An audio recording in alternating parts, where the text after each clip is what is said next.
From the nothingness of outer space to the deepest depths of the ocean, and from the horrifying corners of our own minds. This week we're hanging out with a bunch of monsters on Creating Fear 101.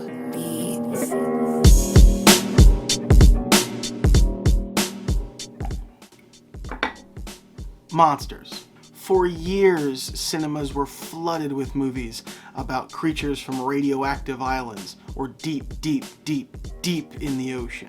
Something about these creature features struck a primal chord with moviegoers, and they continue to scare the living daylights out of us today. So where did this obsession with monstrous creatures begin?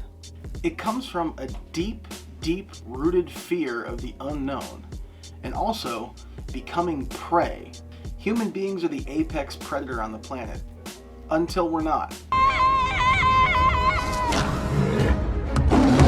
And the deep-rooted fear of predator becoming prey is something that's ingrained in our very DNA.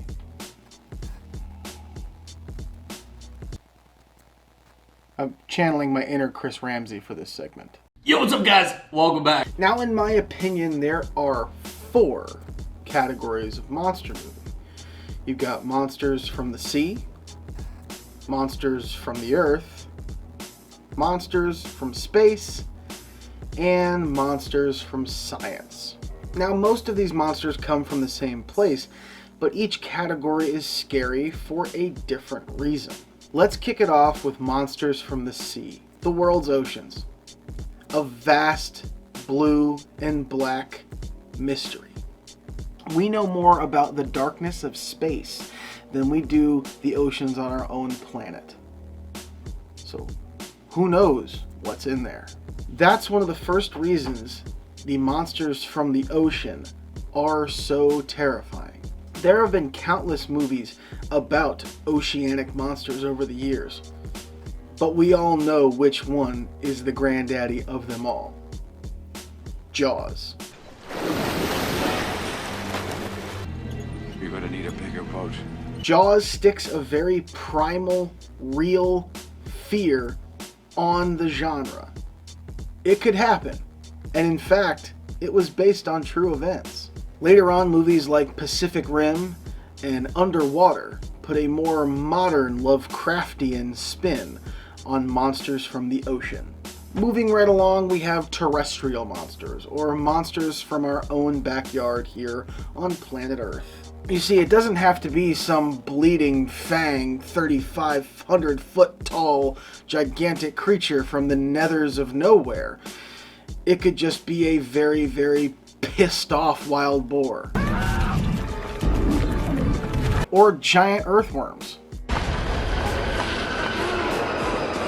Or the 8th wonder of the world, King Kong.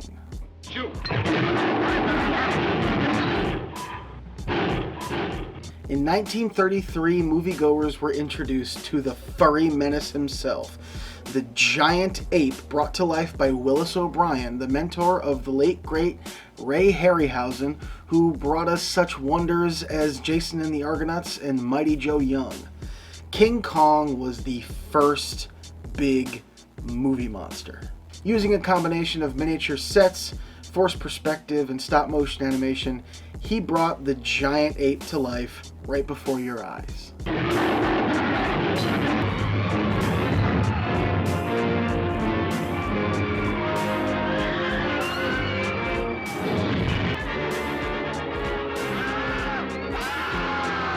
Moving on from Earth, we go to space.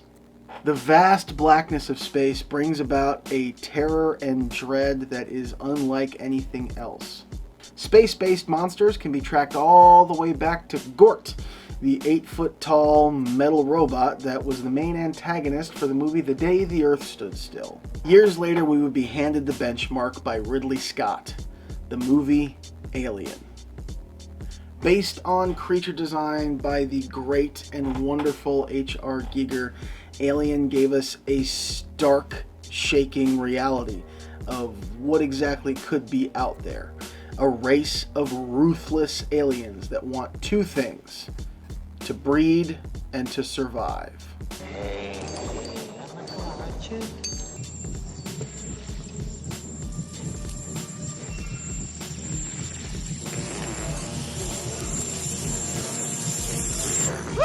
Ridley Scott was enamored by H.R. Giger's surrealist qualities to his painting, and the Swiss painter really enjoyed designing all the critters and environments for the movie. And even though the sequel, Aliens, took nearly 7 years to produce, it introduced us to James Cameron and Stan Winston, two names that will go down in the history books as some of the greatest minds in Hollywood. Before we move on to the last category, make sure you smash that subscribe button. Make sure you turn on that notification bell. I make new videos every single week. If you like what you see here and would like to see more, let me know in the comments what you would like to see, or if I missed something that you're particularly interested in this video. The last category is monsters created by science. Bumbling, well-meaning lab coat-adorned scientists who accidentally bring about the end of the world.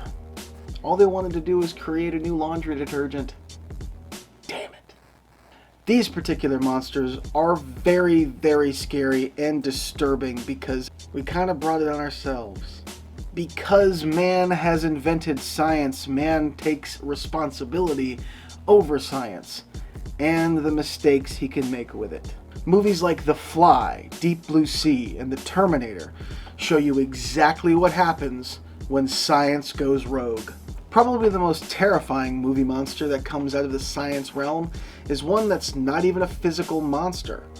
We're talking about Skynet from the Terminator series. Skynet is an artificial intelligence mainframe that becomes self-aware and decides that it just don't need humans no more.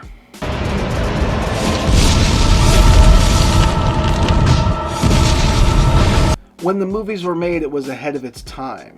But now, looking back, it's becoming more and more a reality.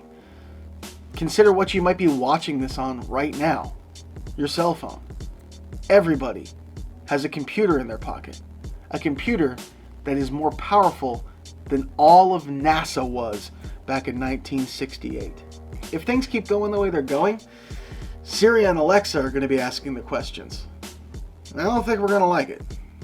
That's going to do it for this episode of Creating Fear 101. Make sure you join me every Friday at 12 p.m. Eastern. That's when the new episode drops. If you want to know when that happens, make sure you hit the subscribe button down below and turn on that notification bell. I make new videos every single week.